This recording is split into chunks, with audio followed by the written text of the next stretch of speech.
Selamat siang teman-teman. Sekarang kami akan menjelaskan tentang konsep usaha dan energi. Kita masuk ke tujuan. Tujuan kami dalam menjelaskan tentang konsep kalian energi dan usaha adalah untuk menjelaskan konsep energi kinetik dan usaha, menerapkan konsep energi kinetik dan energi potensial dalam kekembangan energi, dan juga kita bisa menyelesaikan soal kekembangan energi. Nah, yang terakhir, konsep ini bisa kita jadikan untuk bahan kehidupan sehari-hari. Di sini ada usaha. Usaha merupakan suatu yang dilakukan gaya untuk memindahkan benda. Namun di usaha ini ada perlawanan, yaitu gaya gesek. Rumus dari usaha yaitu W sama dengan F kali S. Di usaha ada 3 syarat, yaitu yang pertama adanya gaya seperti yang ada di rumus, yaitu F adalah gaya dengan satuan Newton. Terus yang kedua, segala sesuatu yang dilakukan akan menyebabkan perpindahan dari posisi awal. Dan yang terakhir, hasil kali Fx dengan delta X yaitu W sama dengan F kali S kali cos alpha.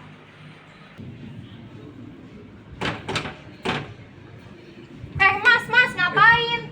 Ini mau masuk, tapi didorong pintunya nggak bisa. Ya kalau misalnya Mas berusaha sekuat tenaga, pakai tenaga Mas dari dalam juga nggak bisa Mas kalau didorong-dorong gini. Masnya nggak ada melakukan suatu usaha. Soalnya ini kan bukan pintu dorong, geser. Nah kalau pintu geser dia ada usaha karena ada gaya sama perpindahannya. Begitu Mas. Kalau Mas dorong-dorong gini mah nggak. Gambar apabila membentuk sudut. Nah, kalau misalnya suatu barang ditariknya ke atas, itu dia bakal membentuk sudut. Jadi ataupun dijatuh dorong tapi ditarik tapi selanjutnya di sini ada usaha 0 namun gaya tidak 0. Kenapa sih bisa terjadi seperti itu? Karena pertama ketika benda mengalami perpindahan tetapi kembali ke titik awal, maka benda tersebut tidak mengalami usaha. Misalnya pada benda pada titik A kemudian menuju ke titik B. Pada saat benda tersebut di titik B dan kembali lagi ke titik A, maka benda tersebut tidak mengalami usaha. Terus yang kedua, apabila suatu benda dipengaruhi gaya yang bersudut 90 derajat, benda tidak melakukan usaha ketika benda tidak berpindah atau gaya tegak lurus terhadap perpindahannya. Nah, contohnya di sini ketika kita mendorong tembok, kita memberikan gaya dorong terhadap tembok tersebut, tetapi tembok tersebut tidak mengalami perpindahan tempat, maka itu disebut dengan usaha sama dengan 0. Kemudian yang kedua, ketika membawa kotak dan berjalan maju, maka kotak tersebut tidak melakukan usaha karena yang melakukan usaha adalah orang yang membawa kotak tersebut. Oke, jadi contoh soal yang pertama yaitu balok dengan massa 25 kg akan ditarik dengan debitan gaya sebesar 150 N. Seperti gambar yang berada pada di sini. Lalu, jika gaya gesek yang dialami adalah 40 N dan balok berpindah sejauh sekitar 4 meter ke kanan, tentukan usaha total yang dibutuhkan untuk proses perpindahan balok tersebut. Jadi, yang kita ketahui dari soal tersebut, yang pertama itu adalah massa. Massanya itu dari massa dari ini itu balok tersebut yaitu 25 kg. Lalu gaya yang dihasilkan itu 150 N. Lalu gaya geseknya atau gaya yang gaya dari alasnya permukaannya ini yaitu sekitar 40 N. Lalu jarak perpindahannya itu adalah 4 meter. Jadi apa sih yang ditanya dari soal tersebut? Yang ditanya adalah usaha. Jika usaha sampai dengan F dikali S, jadi kita cantumkan dulu yang pertama pastinya W sama dengan F kali S. Lalu kenapa ini bisa F cos 37 dikurang FG? Karena F-nya itu mencakup kedua ini. Yang pertama F cos. Kenapa F cos? Karena kan ditariknya ke atas seperti ini. Ditarik dari atas. Lalu kalau untuk ditarik secara lurus itu sama dengan 37 derajat atau cos 37 derajat.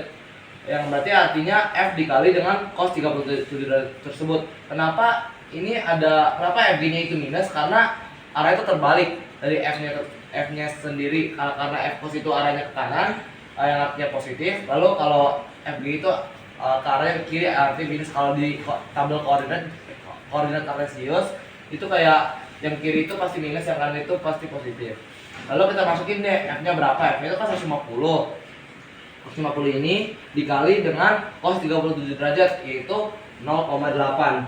dikali lalu dikurang 40 yaitu FG nya sendiri. Lalu kita kalilah 150 dikali 0,8 yang menghasilkan 120. 120 ini akan dikurangkan oleh 40 dari FG tersebut yang hasilnya itu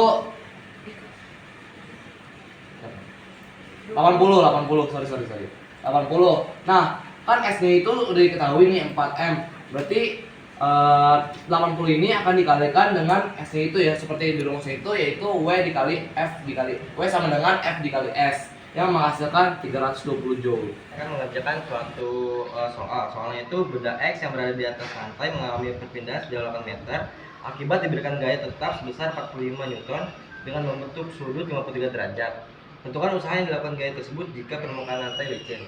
Pertama itu kita gambarkan suatu bendanya seperti ini kotak, lalu kita gambar garis lurus ini yang dianalogikan sebagai lantai licin. Nah, yang diketahui itu S itu sama dengan perpindahan, yaitu 8 meter. Gayanya 45 Newton. Lalu ada sudut 53 derajat. Nah, lantai licin ini kan berarti kan dia tuh bendanya berarti antar ke kiri atau ke kanan, bukan ke atas atau bawah. Nah, di sini kita tuliskan dulu buat diketahuinya kalau arah ke atas atau ke bawah itu sin, kalau ke kiri ke kanan itu berarti cos. Nah, lalu kita masuk ke rumusnya. Rumus itu W sama dengan F dikali S. Nah, tadi kan sudah saya bilang kalau misalkan gerak benda itu ke kiri atau ke kanan itu berarti menggunakan cos. Nah, berarti F cos 53 derajat dikali S. Nah, lalu di sini tuh 45 kan dapat dari sini nih F ini yang diketahui. Berarti 45 dikali cos 53 derajat itu 3/5 dikali S nya itu 8. Nah, lalu ini kita coret 5 sama 45 kan bisa coret, berarti ini 1, ini berarti 9. Nah, 9 dikali 3 dikali 8 itu hasilnya 216 joule, berarti hasil akhirnya itu ini. Yang pertama itu adalah jarak yang akan ditempuhnya yaitu 8 meter. Lalu gaya yang dihasilkannya itu 45 Newton. Μk-nya itu sama dengan 0,2 N. Lalu masanya 2 kg. Lalu yang ditanya apa sih? Yang ditanya adalah sebuah usaha. Seperti gambar berikut. F-nya itu ditarik ke atas, sedangkan benda itu bergerak ke bawah. Bukan bergerak ke bawah, maksudnya bergerak tuh ke kanan kiri.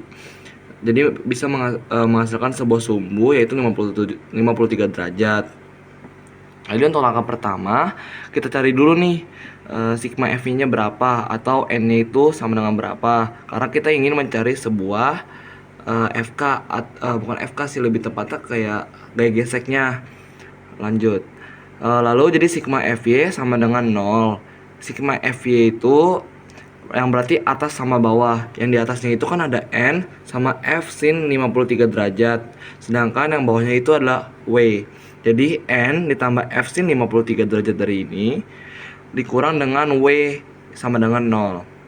Lalu karena kita ingin mencari N tetap situ, W dan F sin 53 derajatnya pindah ruas menjadi W dikurang F sin 53 derajat. Lanjut, W itu adalah sama dengan massa dikali gravitasi. Dan juga F sin 53 derajatnya itu adalah 45 dikali sin 53 derajat. Lalu W kan massa dikali gravitasi. Massa itu adalah 2 dan gravitasinya adalah 10. Jadi 2 dikali 10 menghasilkan 20. Sedangkan 45 kali sin 53 derajat sama dengan 36. Lalu 20 dikurang 36 sama dengan minus 16N. Itu adalah hasil dari N yang diketahuinya. Lanjut langkah kedua yaitu mencari sebuah gaya gesek. Rumus gaya gesek itu Fg sama dengan μk dikali gaya normal ini. Yang menghasilkan gaya μk-nya itu sama dengan 0,2 dan N-nya atau gaya normalnya itu adalah sama dengan 16 dan menghasilkan 8N. Lanjut ke langkah ketiga yaitu mencari apa yang ditanya, yaitu usahanya, yaitu W sama dengan F dikali S. Lalu F-nya itu diturunkan menjadi F cos 53 derajat dikurang Fg. Kenapa? Karena di dalam F-nya ini ada F cos dan juga Fg atau gaya geseknya. Jadi F cos-nya ini dan Fg-nya ini dikurang. Karena kenapa dikurang? F cos itu mengarahnya ke arah kanan yang artinya positif. Dan FG itu mengarah ke kiri yang artinya negatif seperti di koordinat kartesius. Lanjut, usaha sama dengan, berarti hasilnya usaha sama dengan F cos 53 derajat dikurang gaya gesek yang sudah kita cari, lalu dikalikan dengan jarak yang ditempuh. Lalu karena F nya sama dengan 45 dikali cos 53 derajat lalu dikurang 8 yang merupakan hasil dari gaya gesek yang sudah kita cari, dan dikali 8 yaitu S nya, lalu 45 nya ini dikali dengan 3/5 yang merupakan cos 53 derajat, lalu dia menghasilkan 19, lalu dikurangi oleh ada ralat 45 dikali 3/5 itu hasilnya 27. 27 dikurang 8 sama dengan 19 ini. Lalu 19 ini dikalikan dengan jaraknya tadi, yaitu 19 dikali 8 yang menghasilkan 152 joule yang merupakan usaha yang kita cari. Terima kasih. Berikut ini adalah contoh soal yang selanjutnya. Nah, di sini diketahui sebuah kardus ditarik menggunakan tali dengan arah 30 derajat dan membutuhkan gaya sebesar 30 Newton. Lalu tentukan usaha yang diperlukan untuk menarik kardus tersebut jika kardus berpindah sejauh 5 meter. Di sini pada soal sudah diketahui bahwa kardus tersebut mengalami perpindahan secara 5 meter dan gaya yang diperlukan 30 Newton dengan sudut 30 derajat. Di sini yang ingin dicari adalah usahanya. Nah, usaha di sini ditulis rumusnya usaha sama dengan gaya dikali perpindahan. W sama dengan F, karena tadi diketahui bahwa sudutnya 30 derajat, maka cos 30 derajat kali S. Di sini W, F tadi 30 Newton, lalu cos 30 derajat sama dengan setengah akar 3, dan S nya tadi diketahui 5. Nah, lalu hasil 30 Newton dibagi sama 2, tinggal coret 15 kali 5 75 Newton kali akar 3 75 akar 3 Newton.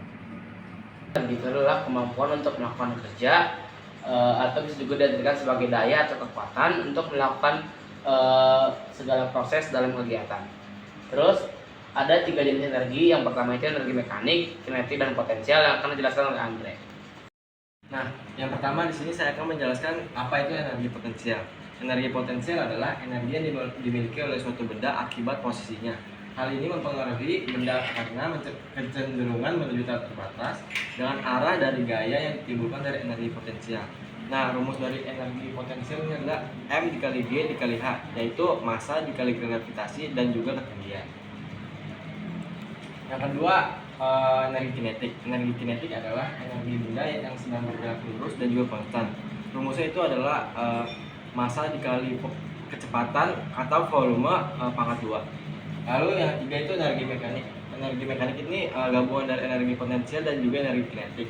Energi mekanik adalah energi gerak yang merupakan gabungan dari energi kinetik dan potensial. Lalu di sini ada kekalan energi. Kekalan energi itu terdiri dari 2, yaitu energi kinetik dan juga energi potensial. Atau jika digabung itu menjadi energi mekanik. Hal ini membuat sebuah persamaan atau sebuah rumus, yaitu energi mekanik itu sama dengan jumlah dari energi kinetik dan ditambah jumlah dari energi potensial. Lalu lanjut ke energi mekanik kekal. Apa sih energi mekanik kekal? Energi mekanik merupakan sebuah energi yang dapat berpindah ke tempat lain melalui sebuah gaya yang menyebabkan sebuah pergeseran. Energi mekanik merupakan energi yang kekal karena tidak dapat diciptakan atau dimusnahkan. Seperti pengertian energi sendiri, yaitu kayak energi itu nggak dapat diciptakan maupun dimusnahkan. Oke, selanjutnya di sini ada perbedaan energi kinetik dan energi potensial. Energi kinetik itu energi yang bergantung pada kecepatan geraknya. Semakin tinggi kecepatan benda bergerak, maka semakin besar energi kinetik yang dimilikinya. Nah, rumusnya itu EK setengah mv kuadrat. Energi kinetik ini terkait dengan gerakan objek. Nah, oke, selanjutnya di sini ada energi potensial. Disebut juga energi diam karena benda yang berada dalam keadaan diam dapat memiliki energi potensial. Ketika benda bergerak, energi potensial berubah menjadi energi kinetik. Nah, rumusnya itu ada EP sama dengan M kali G kali H. Selanjutnya kita akan menjelaskan PET yang akan dijelaskan oleh Arya. Oke, berikut ini adalah penjelasan usaha menggunakan PET. Nah, pengertian usaha sendiri itu adalah ketika sebuah benda atau objek melakukan gaya dan juga perpindahan, maka benda atau objek tersebut nyatakan melakukan usaha.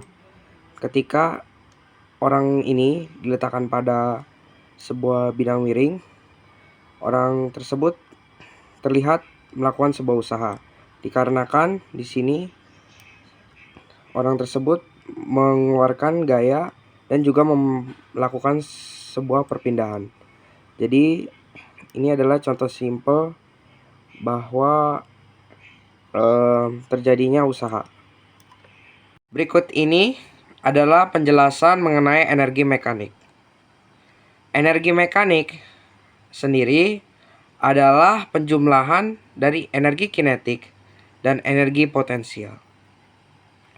Energi kinetik sendiri memiliki pengertian, yaitu energi yang dimiliki oleh suatu benda ketika benda tersebut bergerak.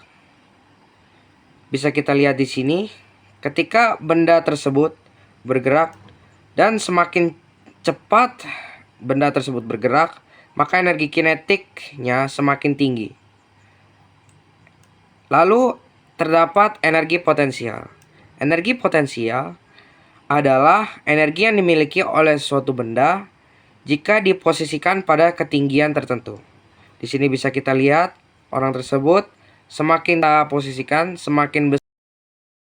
Itu adalah penjelasan dari perhitungan pada titik pertama. Di sini bisa terlihat bahwa gravitasi, gaya gesek dan massa pada semua titik itu sama. Jadi semuanya disamakan, dan yang berbeda adalah kecepatan dan ketinggian.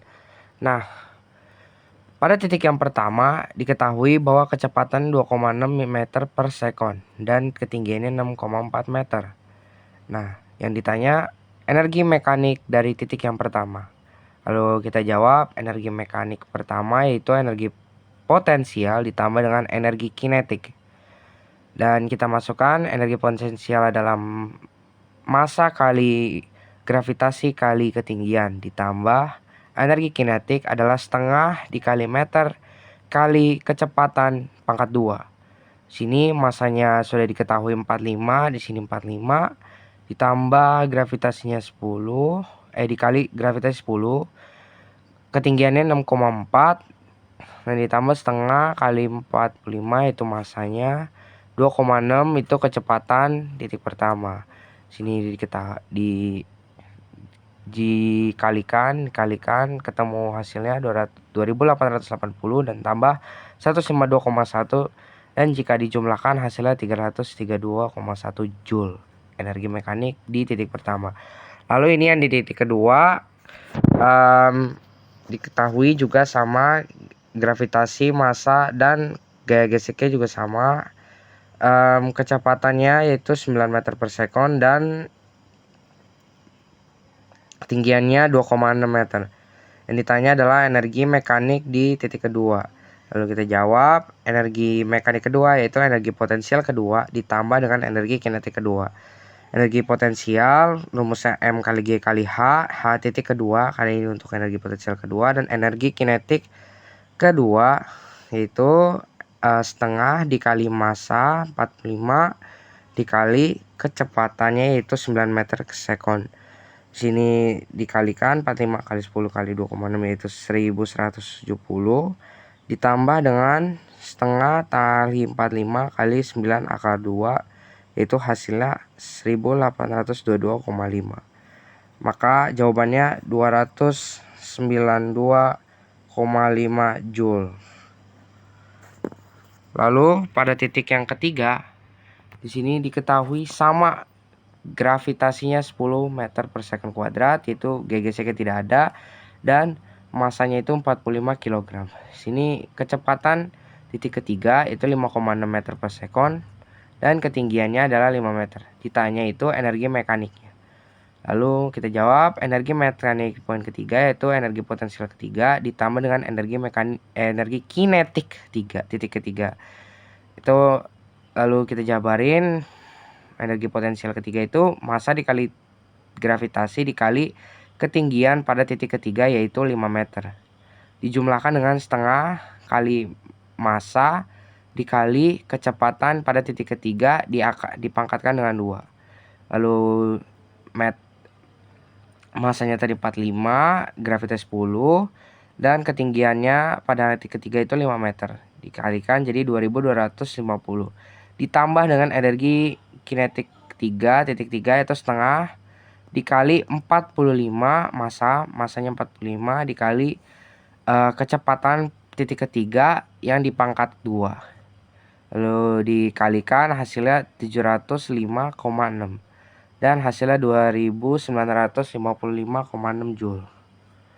Dan pada titik yang keempat ketahui sama gravitasinya yaitu 10 meter per sekon kuadrat, gaya geseknya tidak ada dan masanya 45 kg.